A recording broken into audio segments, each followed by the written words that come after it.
So it didn't snow last night, thank God. But I still got a lot of shoveling left to do. Here comes my cat, of course. And just come and interrupt the video. That's what she does. She tends to think it's all about her. Oh well. All right. Check out my hat. It's pretty nifty. Come on up. There's a lot of dust in it.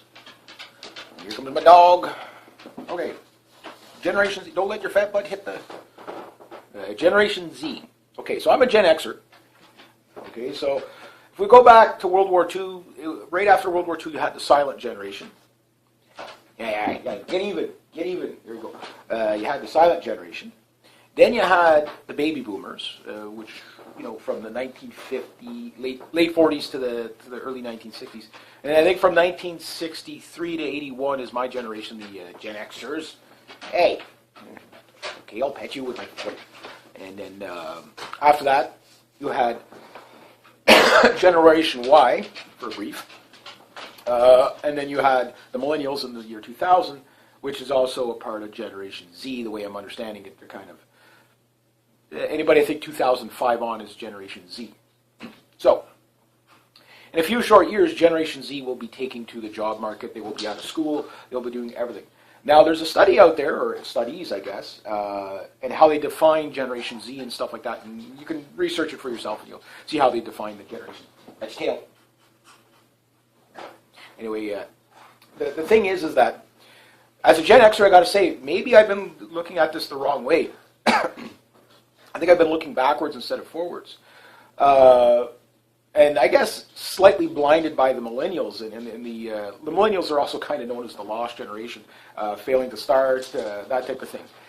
And they've got a lot of problems. The millennials have a lot of problems. But for some reason, Generation Z is not...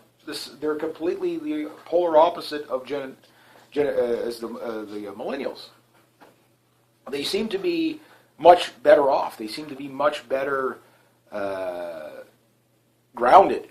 And there was perspective by a Gen Zer. I guess this kid would be... I mean, that's the thing. He's a kid. And I'm listening to him, and I'm like, oh my God, we've been looking at it the wrong way. The baby boomers, we don't really... I mean, their time is limited now. They're the outgoing generation, and then it'll be, then we're the next to kick the bucket, the Gen Xers. And I'm listening to these...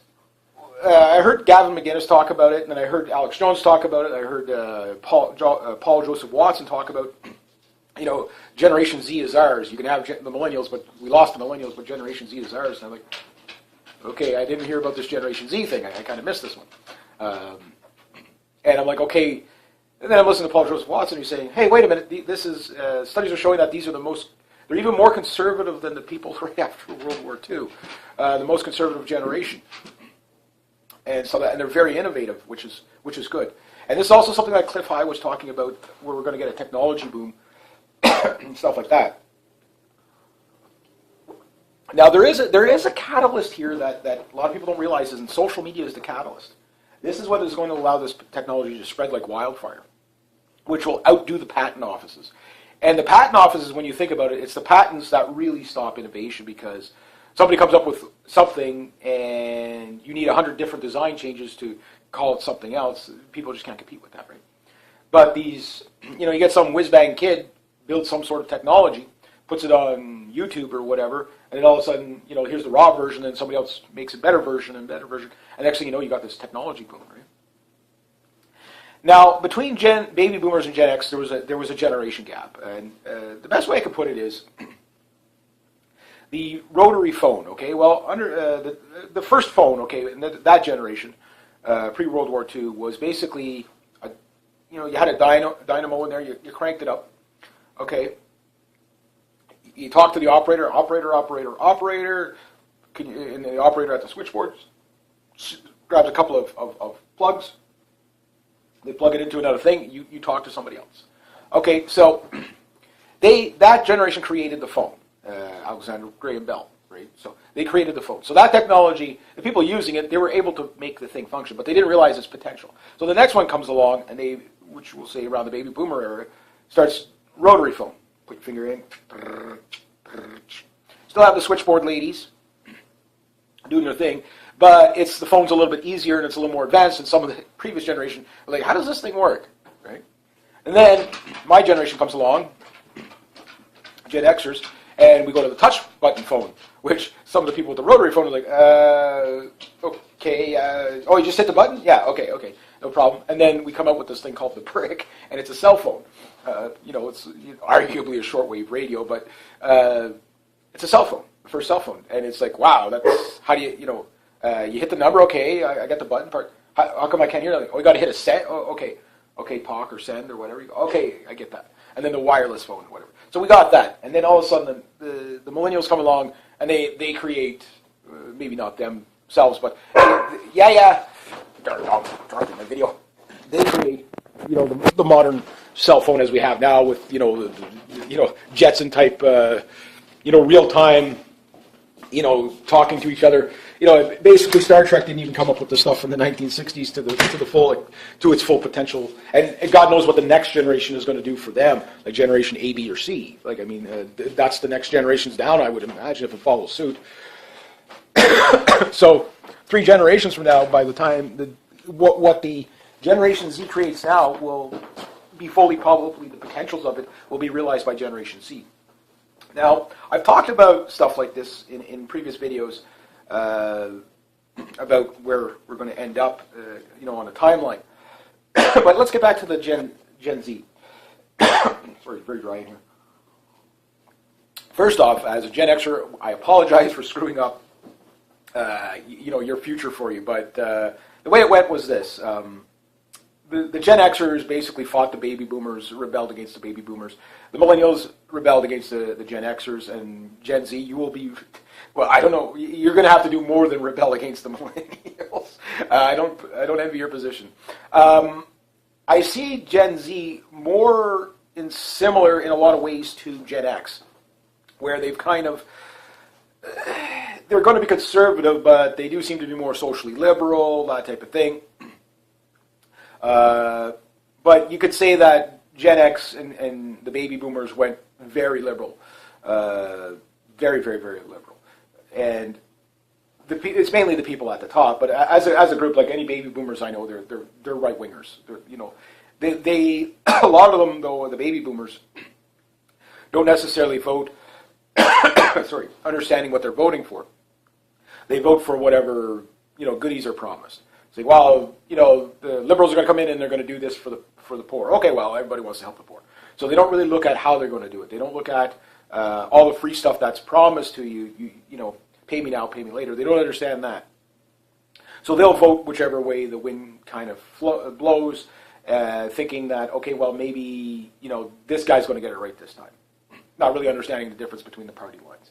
I'm not saying all, but to a good degree, that's what you notice. That's what you notice. Now, my generation, the Gen Xers, they tend to be voting more liberal. They're the ones, these are the executives in power now. These are the people at the top of the food chain kind of thing. The baby boomers are all retiring. We're the ones kind of running as the CEOs and stuff like that. And we tend to be going batshit crazy liberal on a lot of things, particularly in the schools, the hypersexualization of children with the, LGBTQ, all that stuff.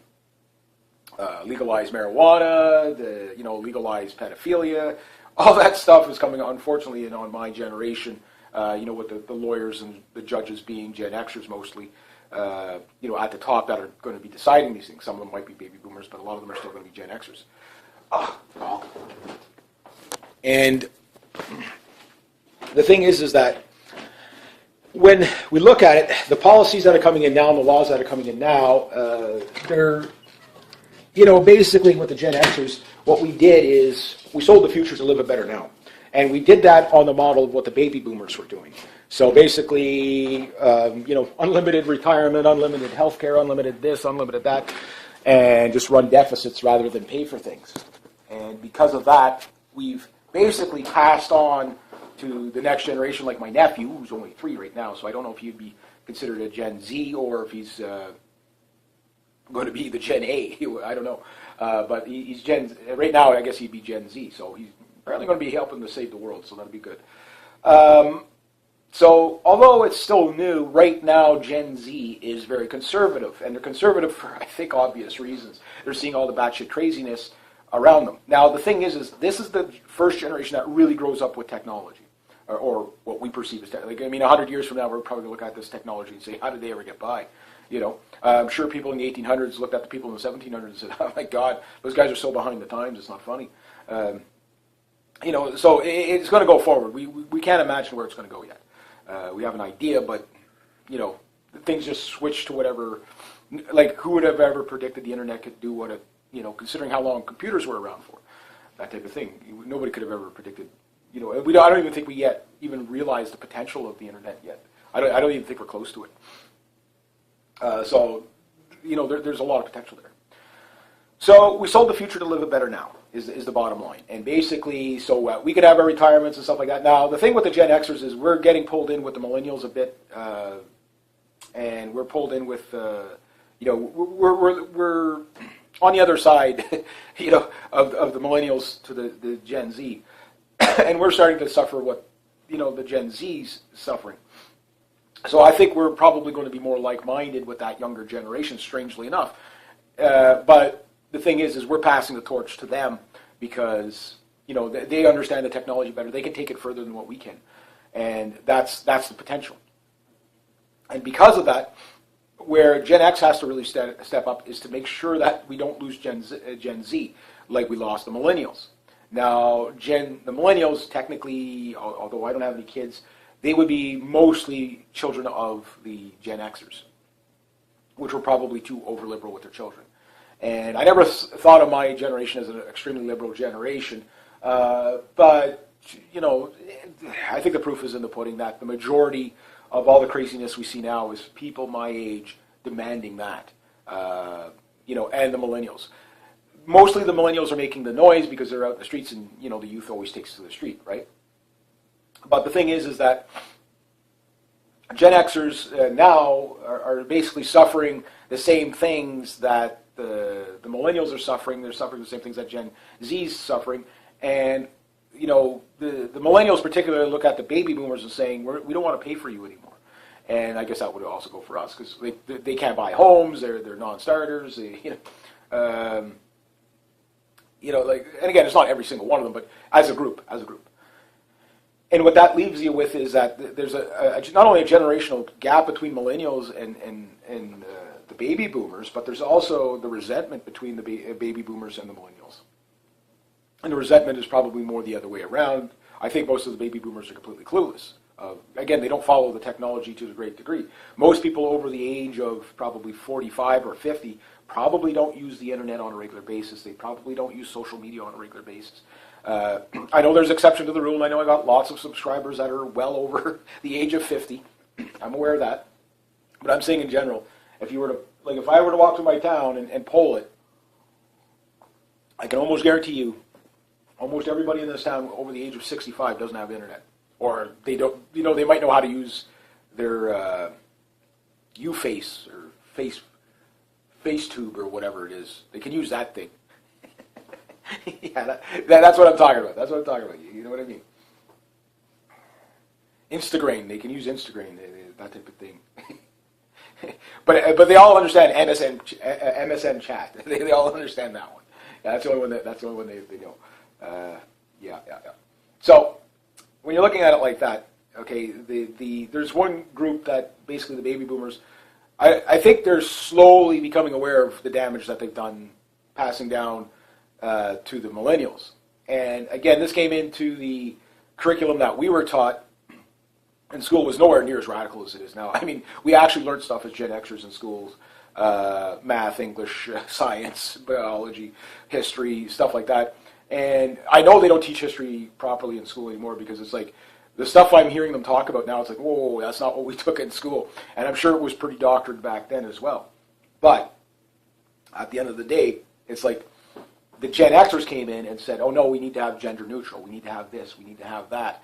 And then you got all this crazy curriculum stuff. Oh, no child left behind in schools. Nobody can ever fail. Participation awards. We might as well have wrapped all the kids in bubble wrap. I mean, try to overprotect them. Get rid of playgrounds. like it's just unbelievable, what our generation, put into play, which then put into play the brainwashing of the millennials, which has just been disastrous. And now you have all these SJWs out there. And it doesn't mean there won't be SJWs in the future, but I think from what I was when I was listening to this Gen Z kid talking, he put it out so well. Because I'm like, how can we have that much brainwashing and completely lose the millennials for the most part? I'm like, okay, well, we have to save the next generation after that. I've talked about this in previous videos where, the millennials are lost, but what we have to do as Gen Xers is make sure that, reverse the curriculums in schools here in Canada, same in the States, so that we don't lose the generation, because we can't save this generation, the millennials. Some might save themselves, but to waste the energy on them, no, it's not. Dare I say this? It's not worth it, because we need to put that energy into the Gen Z. We need to make sure that they are guided right, that they learn with a good education, not a false education that is just built upon really bizarre social construct mentality and all that. We got to get rid of that. So what does Gen Z see? Well, when they're born into a pretty much right after 9/11, so to speak. And so they're already born into the Patriot Act. They're born into, a world that, the day before 9/11, I could have jumped on, if I had a motorcycle at that time, slightly after I got rid of my motorcycle, I could have jumped on my motorcycle like I did a gazillion times before, go from Ottawa to New York State, cross the border without a passport, spend a couple hours in maybe Potsdam, New York, or whatever, go check out some bike shops, whatever, come back, go to Syracuse, go wherever, come back, and half the time the border guard would just wave you to go by. Especially if it was the same guy. Okay, well, I've seen this guy. Okay, well, maybe I'll check him out. Maybe one in every 10 times they would check you, whatever. Okay, and I would do stuff like this from time to time, and it wasn't a problem in Canada, the United States. Then 9/11 happened, and that was no longer. You can't get on a plane without a passport. And the thing about that is, they grow up at the beginning of the 1984 Orwellian police state beginning. Then what happens? Well, then everything's okay. Then they see their parents lose everything in 2008. They see basically, the 2008 financial collapse. They see their mom and dads who were making $50 grand a year each going down to flip burgers and struggling and barely maybe losing the homes and whatever. They see that. Okay, and they're still kids, and kids are very observant. They're the most observant, and kids do become a bit of a product of their environment. That's true. Then, of course, they go into school, and it's just indoctrination of the crazy leftists. So the problem is a lot of kids are very impressionable, and you think that okay, that's it. They're going to be completely brainwashed like the millennials got. But I guess because it's so radical that it's not the frog boiling in the pot. This is like trying to throw them into the deep end of the pool, where they're going to notice. You know what I mean? They're going to notice right away. So they don't take to the ideology. And on top of that, they're in the they're basically in technology 24/7. Like some of them were saying, like I know my cell phone and the when I turn on my social media and I see all these ads and everything like that, I know that's not who I am. These ads are always trying to sell me something. And in fact, Gen Z hates pop-up ads more than anybody. they're always trying to sell you something. But that goes with any generation. That goes, whether it's TV, whether it's internet. That's Gen X was the same thing. Baby boomer. There's always somebody trying to sell you something. So that'll go for the next generation. Just in this case, it's really in your face, literally, because while you have this thing in your face, it's literally in your face. So they're attached to the world 24/7. Okay, so they become masters of this technology very, very quickly. They understand technology much better than people in my generation and stuff. Even the people who create the technology usually don't understand the technology as well as the generation after, because they're like, well, we know what features it would be better with. How the phone is a perfect example. How we went from the rotary phone to the touch phone to the cell phone to what we got now, space age stuff what we got now. And it's only going to get even more advanced. My fear for the Gen Z is that they'll be too willing to go to transhumanism. But the thing about it is one thing about the Gen Z is that we don't have a generation gap anymore. With the baby boomers, okay, for every one senior you had about 65 kids, okay? That was the average. And then for Gen X, it kind of went like this a bit, so it's not quite a pyramid, it's kind of like bulking out on a corner, I guess more like that. Then for every one senior, you had something like 10. Now what we got is called the skyscraper. For Gen Z, for the millennials, it was just a little bit more. It was like for every one senior, there was like 3 youth. Now it's the skyscraper where it's almost straight up and down at the base, where for every one senior, when I'm a senior, there's going to be, for every one of me, there's going to be one Gen Z. So we could see how they're going to have to readapt technology. They're going to have to readapt the living model, because the new generation will not be able to pay for the next generation. Now, there's a couple of things that could really throw off Gen Z. Number one, mass immigration. Mass immigration is going to have to change, because that will just completely destroy the world anyway. Like you're just going to turn everybody. There's too much competition. And the argument of, well, we're bringing in all these people so that they can pay for the senior citizens, that's a lie. It's not true, because the people coming in are going on welfare, or they're flipping burgers. They're not paying enough taxes anyway. So that they're going to have to sort that problem out too. And we can help them with that. As Gen Xers, we can help them with that. And I think a lot of people, particularly Gen Xers, are kind of snapping back to the reality that we can't have all this liberalism. And that's one of the things about the Gen Z is they're just growing up with so much liberalism. These poor kids, they can't say anything when they're at school. They'll get, the boys can't be boys. They use the wrong pronoun. They could have their whole careers destroyed, future careers destroyed, because they use the wrong pronoun. So they're growing up in a 1984 Orwellian world that even us Gen Xers, like, we know it's there, but we don't see it. They're experiencing it. And the thing is because they're right in the indoctrination centers of the schools and stuff like that. So these people, these kids, they're rejecting it. And like anything, the baby boomers rejected the more conservative group before them, and they went a little bit more liberal. And for the baby boomers, they weren't quite liberal enough for us, so we wanted to be even more freedom and liberal, which I think we had a good balance from the Gen Xers. I think we had a really good balance. I mean, it wasn't all about working until you die. People were still having families, that type of thing. But then, kind of letting kids grow, raise themselves a bit. That's I think what put the millennials off track. But trying to over-coddle the millennials so that there could never be bullying again, or never be, hate speech or whatever, all these things is just created a complete nightmare with social justice warriors. Telling them that they're all special snowflakes and that, so that's what's going on. So all these Gen Zs, they're like, what? How did they get so, they're growing up in a very kind of dystopic world, and they see it firsthand. And again, because they can understand the technologies better, and they understand the environment better too. And I think that's why they went more conservative. Now they can be swayed the other way if, let's say, we go complete authoritarian right. The obvious will be the bash back to the left. But the problem is we're already in that kind of radical left, radical right kind of environment. So what we really want to do with Gen Z is help them to move towards the center. And the best way to get them to move towards the center is independence and innovation. And what do I mean by that? Well, I think because this group is already a self-starter group, because nobody else is doing anything for them anyway. The TV babysits them, so, well, whatever. You know what I mean?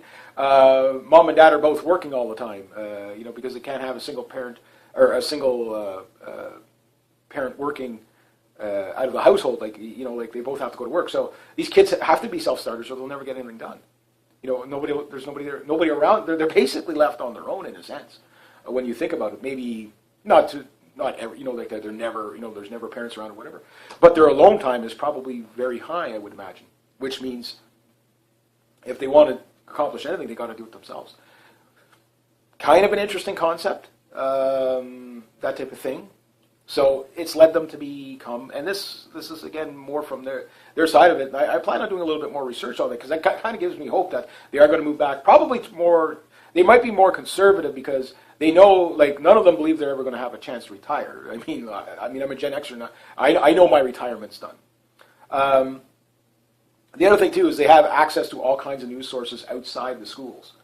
That's one of the things with the social media. That's why I think there's such a, with the fake news and all that. That's why they want to crack down on that.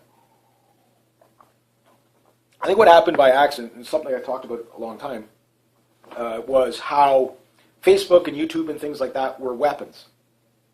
And the elites probably came up with that with an idea of, well, if Survivor Series of reality TV keeps people distracted from what we're doing, like the banking and the central banking and stuff like that, let's give them, on demand.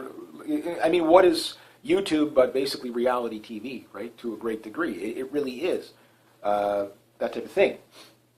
But I don't think they were expecting people to use it for information. I think they were just, how many kittens and puppy dog, puppy dog kisses kitten while on skateboard or something, whatever. How many of those little things? Man saves baby goose in from whatever. Okay, those type of things. Yeah, baby sings baby gets first tooth kind of videos. All right, so these are the things that they expected. For people just to tune out, dumb down and tune out. That's it. But then, you got some kid that has a little bit of innovation. Hey, you know what? I'm tired of playing Minecraft. Let me show you my invention. And you can give it to the world like that. Now, this generation is going to be a nightmare for particularly the people in power, Gen Xers and baby boomers, because they're going to get around the problems through innovation. They're going to get around problems through innovation. Oh, well, we can't get off of oil because oil, there's no alternative. Kids say, I got one. Here, look, you do this, this, and this. It's pretty cool, man. Look, it's pretty cool. I made one in blue. And then next thing you know, it's like, we've got like fusion or something. And you'd be like, snot's running down his nose, everybody, who cares? It's like smart little bastard, right? And then it just duplicates and replicates and duplicates and replicates. The only way the elites can stop this now is they have to take out the internet. Now, if they take out the internet, wow, the revolts, their heads would be on. I think that's the one thing that would cause a civil war like that, is taking away because what is the addiction on the planet, right? It's social media. That's the addiction. Everybody's tuned in 100%. The problem is that if the ruling class want to take out Gen Z, what they're going to do is try to sway them towards transhumanism. Meaning, oh, look at our nice little gadget. We can microchip you. We can put it right under your skin. And that's what they're talking about. Like David Rockefeller wanted to chip every human being like cattle. I mean, that's the way these people think. And, of course, you're going to get, the kids that grew up in the technology see that, well, it's just more convenient. Sure, we'll just do that. But on the other hand, I think they're already, because of their suspicions and stuff like that, because of what they already know, they don't seem to be falling for this BS, which is good. It means, I guess the best way you could say it is they have adjusted to their paradigm early, meaning where millennials are still in the adjustment mode. Gen Xers, we adjusted later on, probably in our 30s, where we kind of, Gen Xer was kind of defined by the time you got into your 30s. We turned out okay, whatever. But that's kind of the baby boomers. Well, they were probably defined in their teens and their 20s. Beach Boys, that type of thing, going to the moon, all that kind of stuff. By that time they were well adjusted. And then of course you had the sexual revolution, the hippie movements, all that stuff. That was the baby boomer generation. Okay, they were in that. My generation, well, again, we started pretty much just at the point where basically Vietnam was about to start. When I was born, I remember hearing about Vietnam on the TV when I was a kid. and that was like, oh my God, it was even as a Canadian, like it was everywhere because the TV was very limited. I think I had 5 channels when I was a kid. I think the most channels back in the 1970s, maybe by 1975, 1976, I don't think there was 100 channels on the planet. Maybe there was, I don't know, but I doubt it. And that would have been globally. There wasn't a lot. So the information was not only limited, but it was very singular. It was everybody was talking about the same thing. But it was also slightly more educating in a lot of ways. Lauren Green's Wild Kingdom, that type of thing. Jacques Cousteau, all those things. Those were the shows that you watch. And then, of course, there was like the Flintstones and Spider-Man and stuff like that. But most shows were fairly educational, except for like maybe the Dukes of Hazzard and Incredible Hulk, but and a few other shows. But most shows had like Little House on the Prairie and all that stuff. They had like this kind of very anything with Bonanza, anything with Michael Landon in it. It was pretty much like designed to mellow people out, be more reasonable, whatever. But it tended to give you more liberal values, stuff like that. But they weren't progressive values. They were very center of the road, and again, that wasn't a bad place to be. And then, of course, by the 1980s, I mean, you're going to school, you're going to high school, whatever. You're still a punk kid. The Gen Xers were kind of snot-nosed punk kids in the 1980s and stuff like that. But we didn't have a lot of technology. We still played outside. We still did sports. There was still jungle gyms. Heck, I used to do the rings. I don't even think they allow those things in school. And the thing was literally 8 feet in the air to start with, and you're flipping around on the rings. I wonder what would happen to me if I tried that now. But I used to be able to do the rings the peg box where you climb up the side of the wall. The rope, the top of the gym was 25 feet. They just put some mats about that thick. I always wondered what would happen if you would have ever fell on those. You probably would have still splattered yourself. But yeah, you climbed to the top of the gym. They took all that stuff away for the next generation. Oh, well, one kid broke his arm, so no more playground, or nothing more higher than this, right? That type of thing. So then Gen Xers in the 90s, they start having kids and stuff like that because they're getting into their early 20s, whatever. And I think the Gen Xers get more defined by the time they're 30. They're done college, they're now starting their careers and everything like that. And they're starting to accept their identities, what their purpose is in life and stuff like that. I think that's where Gen Xers, in my opinion, I mean, somebody might say, no. What defined the Gen Xers was, this or this or this. Pop culture movies were kind of something that defined Gen Xers. Breakfast Club, that type of thing. Back to the Future. I heard Michael J. Fox might have passed away. That's very sad. Evil Knievel. That was pretty cool. Evil Knievel. That's So the Gen Xer generation had different things. We had a lot of different things. We had grunge metal. We had glam. We had like all kinds of stuff. All kinds of stuff that we had. A lot of fun technology. Rocket Man. Now you got Rocket Man all over the place. If you got 50 grand, you could become a Rocket Man now. That's pretty cool. But Gen Xer was also supposed to have the flying car. We never got that. We were supposed to have all the jets and stuff. We never got that. There was the 80s boom, but there was basically a recession in the 90s, and that held a lot of us back.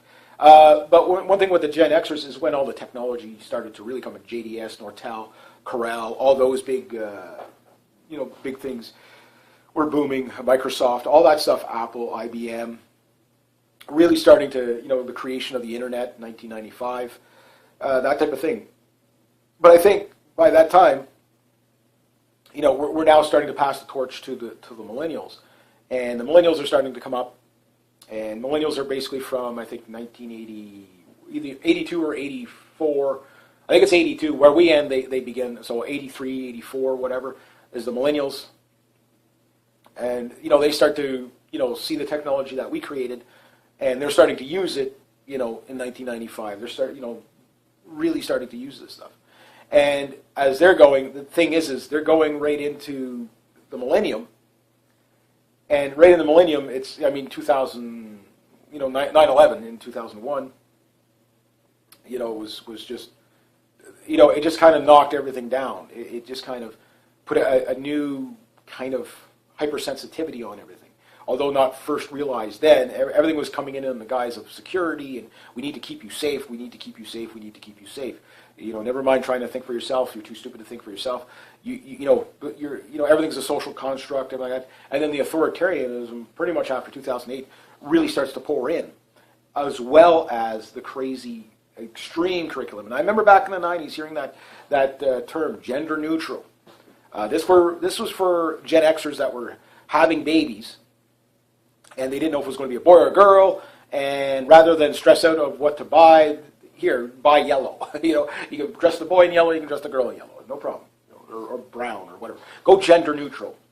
And then next thing you know, the LGBTQ. Well, at first it was just lesbian, gay, and bisexual, and now it's like there's 75 other genders on there.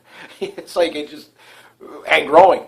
So like it just keeps fragmenting off into these radical groups, and all that stuff.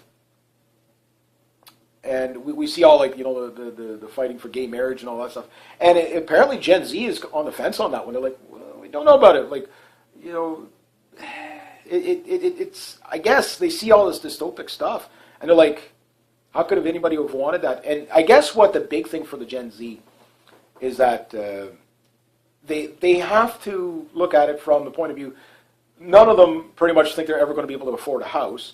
Almost all of them, more than 70% of them, believe that they're going to be less wealthy than their parents, which if that's the case, millennials have nothing, for the most part. Some do, but the most, they don't have nothing. They're flipping burgers, you know what I mean, with their bachelor's degrees. They've got all this debt. They see their parents and all the student debt, that type of thing. They see how the millennials and the Gen Xers, I guess, the majority of them, like millennials in the ages, that are like in their late 20s having kids. But I think probably most of the Gen Z might be even, for example, like the baby boomers, they would have kids in their teens. The Gen Xers, I think it's somewhere around 25 is the average age of Gen Xers, 22 to 25 having kids. Well, the millennials, they're like 33, 34, 35 when they have kids, and they have a lot less. And a lot of it, I think, like anything, is just economics of it. They can't afford to have kids. So the millennials, basically, they're barely having any kids. And the kids they do have, well, again, the only millennials that I can see having kids are the ones that are going to be a little bit more on the right anyway. And they're probably going to be the ones that are slightly more successful because what it costs to raise a kid. I'm not saying that, none of them are going to raise kids. But when we look at most of the millennials that are out there in the streets right now, the SJW types, they're nihilistic. They don't like kids. They don't like the family. They hate the traditional family. So that does make sense that their parents are probably going to be conservative for the most part. But again, watching their parents deal with student debt, watch them go through the 2008 collapse, that type of thing. I mean, what does that do to a kid? But other than, well, how do I protect myself from the future? There is no future for me. I'm going to have to make it myself, which opens up, the thoughts of creativity. And it's something I've been saying, that within the next couple of years, we're probably going to see another baby boom. I have a hunch that that's going to happen. And you'd say, with current climate, no way, man, that's not going to happen. I think it is going to happen. Because of the rise in nationalism, the rise in, what you call the alt-right or whatever, alt-right conservatism, paleo-conservatism, everything's under that umbrella, right? So,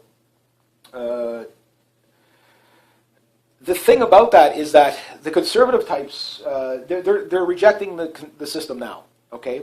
And the only ones really advocating for the system is, strangely enough, the baby boomers, the Gen Xers, and the millennials, to a good degree. But there's more probably baby boomers and Gen Xers now switching sides. That we were wrong. We were wrong. We fucked up for the next generation. Sorry about the language. We can't save the millennials, but we're not going to let you have Gen Z. Therefore, we're going to move back to moderate conservatism, hopefully. Yes, you will get radical conservatives in there too, but that's what created the liberal revolt in the first place. I talked about this a while back in other videos where I said, it's kind of like a ping pong back and forth, and it's like, have you ever watched a tennis game?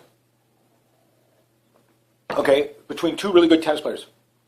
the syrup, bang, bang, bang, bang, and it gets wider, bang, bang, bang. Next thing you know, they start. Well, it's the same thing. So, conservative, liberal, conservative, liberal, conservative, liberal, conservative, liberal, conservative, liberal, balls out. You know what I mean? And wherever it lands, that's who wins, kind of thing. So it's kind of like tennis, or ping pong, whichever way you want to look at it. So you push to the left, there's a push to the right. If there's a more push to the left, there's a bigger push to the right, and whatever. And people right now, they're trying to get out of this real left-right paradigm and move forward from that. And I think the millennials, they're going to be stuck in it. Those people are lost. Those people, some of them you might wake up, and there's a lot of them out there too, that are rejecting this crazy stuff. But there's some of them, they're so mentally broken that there's nothing they can do. They are, at this point, they're walking nihilism. That's what they are. So, as a protection, I think people are, okay, well, we don't want open borders. We don't want mass welfare. We want globalization. We don't want corporatism. We want innovation. We want the technologies, sure. But we want liberty. People want liberty. And then and only through liberty will we get more innovation, and liberty, and not just, basic freedoms of liberty, but in innovation, meaning copyrights and stuff like that.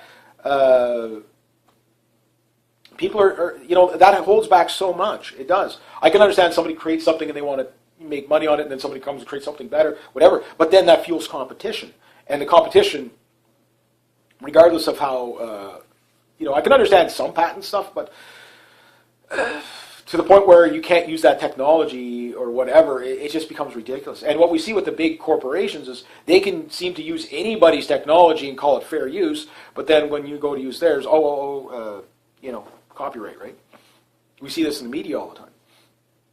So again, I think the next generation, they're going to be a lot more liberal on that kind of stuff, because they don't want to hold themselves back, which is good, because that'll be better for the next generation. But what we have to instill in Generation Z is that be careful what you pay forward, because everything has consequences. If knowing what I know now as a Gen Xer, if I were to go back in time, again, my value system hasn't really changed much since I was a kid, believe it or not. I've always kind of held pretty steady on my views. Some things I've changed on, but most things I'm pretty steady on. But that was due to the education. Even though I wasn't what you would call a grade A student, I had good teachers that would at least teach you to think. And that's what we don't have now. Right now, the teachers, they don't even teach the kids to think. They're like, no, this is the curriculum. This is how you're going to think from now on. These are the pronouns you're going to use, whatever. And, you can, like the one-hand clap or whatever, or the hands thing. Wow. Like, people are going to look at, in the future, the next 3 generations after, if we come out of this ether, which I think a lot of people are, in all generations, but they're going to look at it and say, wow, were they ever have a cult-like mentality with this progressivism stuff? This undefined equality that was just so fragmental into all these minority groups of minority groups of minority groups of group within a group within a group within a group. It's just what a rabbit hole that was. How did they even exist back then? And that would be a great question. The insanity of it, right? So I'm glad that these younger Generation Z are looking in the right direction. And I think they will probably stay there for a while, but they can be lost the same way the millennials were lost. I can't really say Gen X was lost or the baby boomers were lost, because we're more the starters of, we were more the cause, they're the effect. So baby boomers did something, it affected the Gen Xers, and the Gen Xers, again, we rebelled, but we rebelled probably in a lot of areas in the right way. Second wave feminism, was more tolerable, but that set up for third wave feminism. You know what I mean? And which really screwed everybody over. And the fourth wave feminism, well, I think that's where it ends, and I think that's going to be short lived. Which when we get into fourth wave feminism, that's when you see the big jumping of the ships.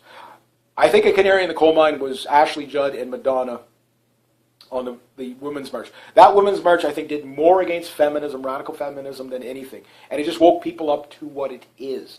And it's getting to the point now where everybody just knows what's going on. That whether they want to be politically engaged or not, they have no choice now. It's so in your face. And at that point, the good news about it is it's a wake-up call, and it wakes people up. The bad news is that's when you find out who has the hard stances and who doesn't.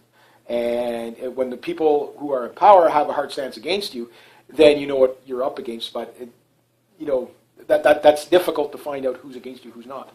So the people that are now, again, the Brexit, voting for Trump, all the rise of the right wing and stuff, and restorative nationalism and traditionalism.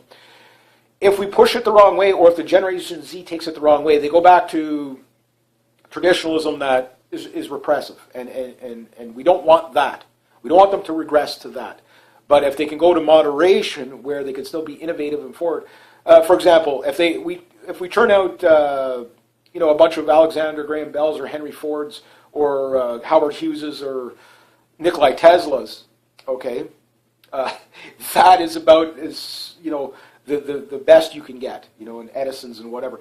Yes, they love them or hate them. They all had their characters. But what I would love to see is a generation of Nikolai Teslas. That's what I would like, or Tesla-ettes.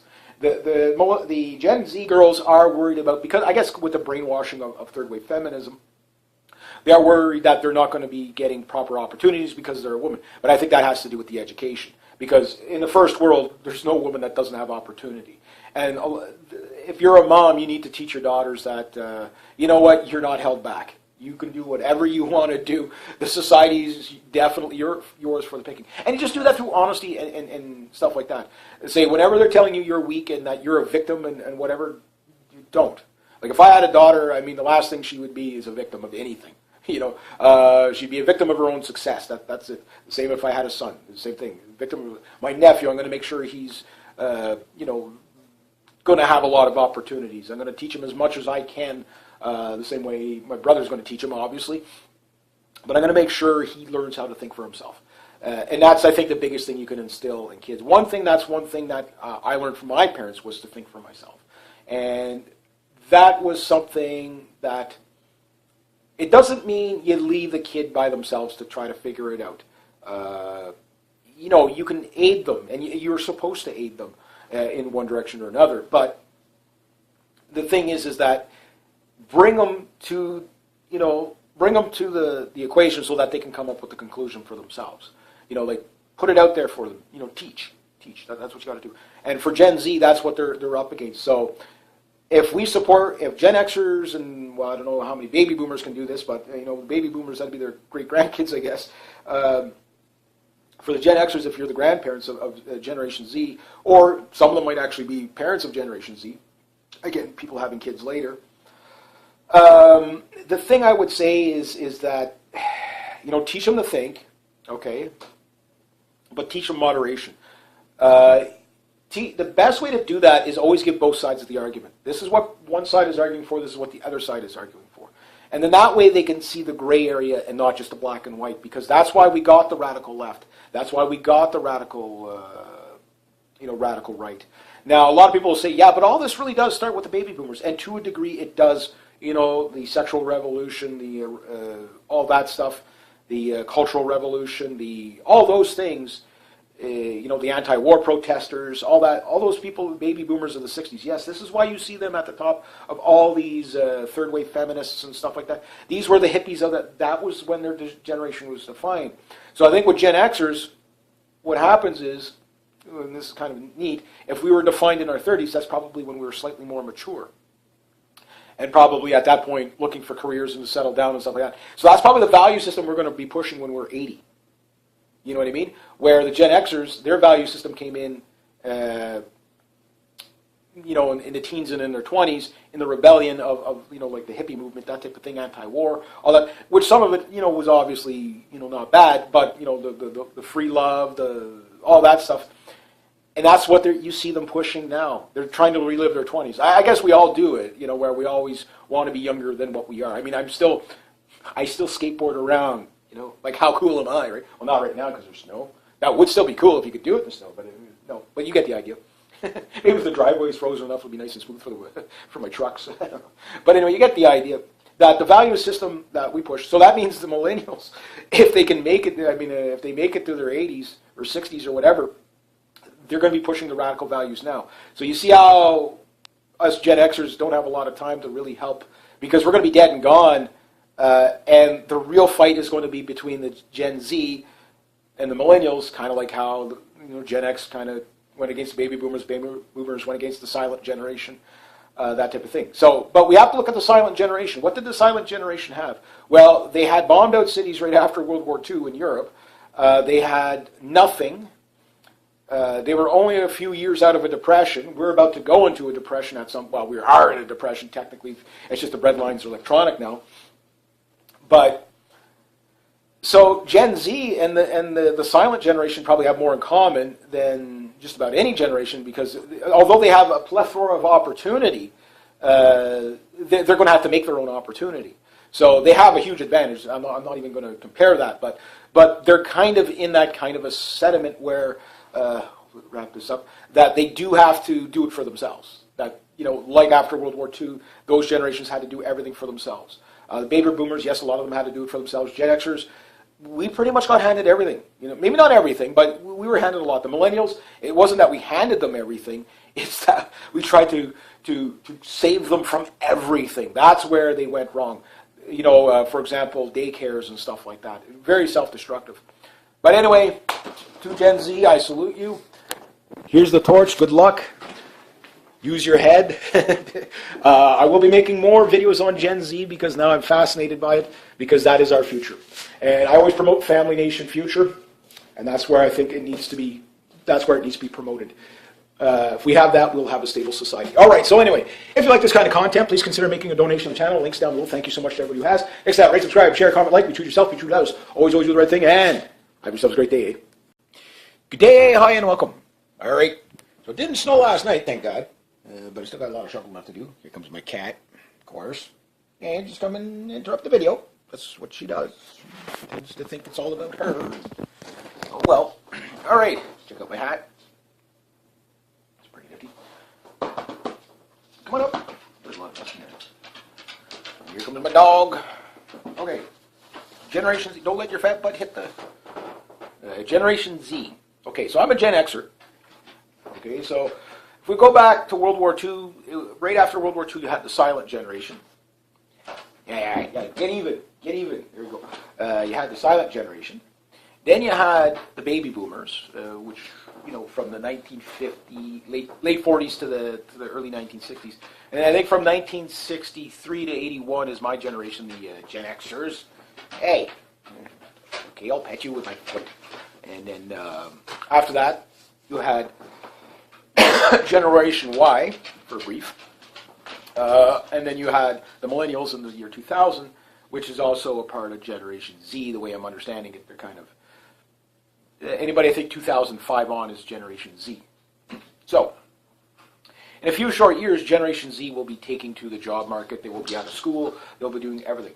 Now, there's a study out there, or studies, I guess, and how they define Generation Z and stuff like that. And you can research it for yourself, and you'll see how they define the generation. That's tail.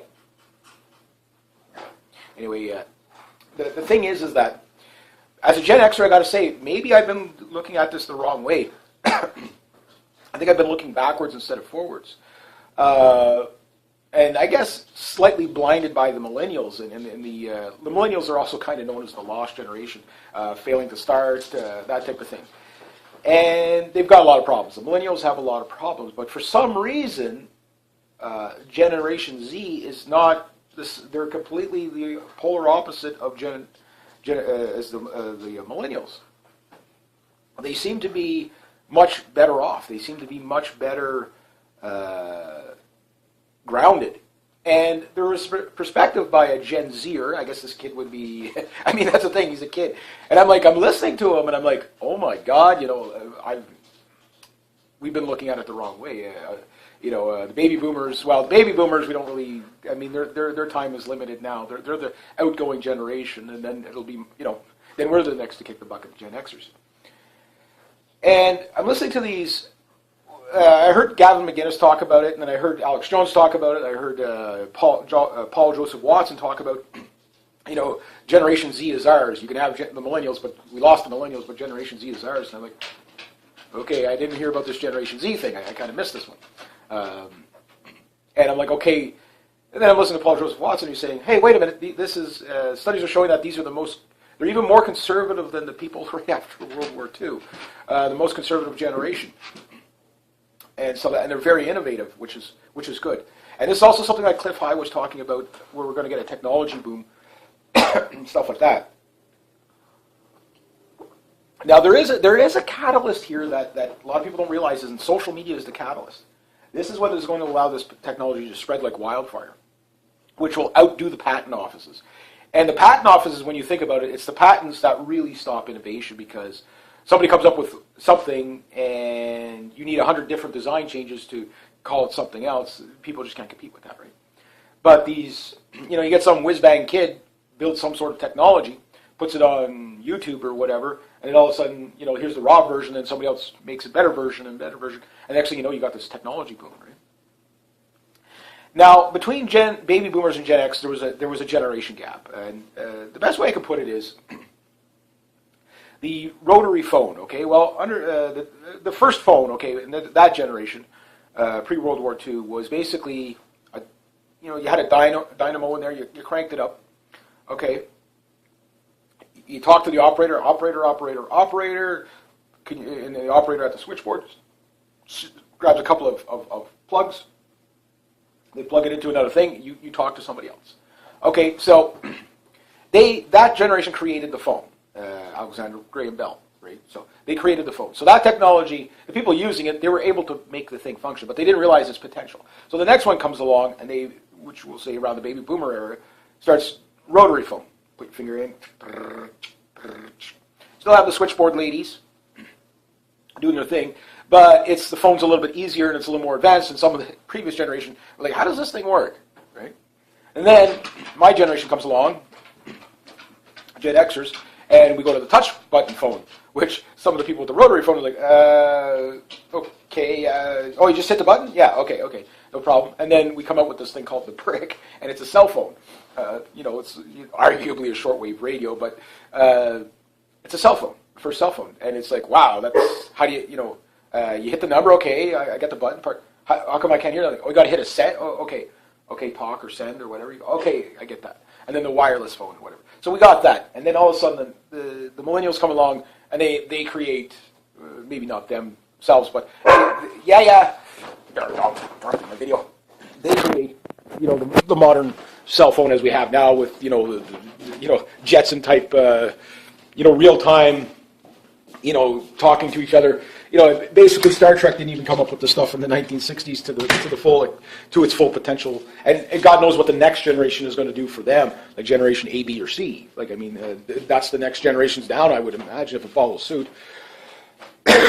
So 3 generations from now, by the time what the Generation Z creates now will be probably the potentials of it will be realized by Generation C. Now, I've talked about stuff like this in previous videos about where we're going to end up, on a timeline. But let's get back to the Gen Z. Sorry, it's very dry in here. First off, as a Gen Xer, I apologize for screwing up, your future for you. But the way it went was this. The Gen Xers basically fought the baby boomers, rebelled against the baby boomers.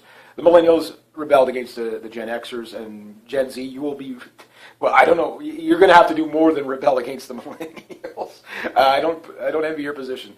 I see Gen Z more similar in a lot of ways to Gen X, where they've kind of, they're going to be conservative, but they do seem to be more socially liberal, that type of thing. But you could say that Gen X and the baby boomers went very liberal, very, very, very liberal, and it's mainly the people at the top. But as a group, like any baby boomers I know, they're right wingers. They a lot of them though, the baby boomers don't necessarily vote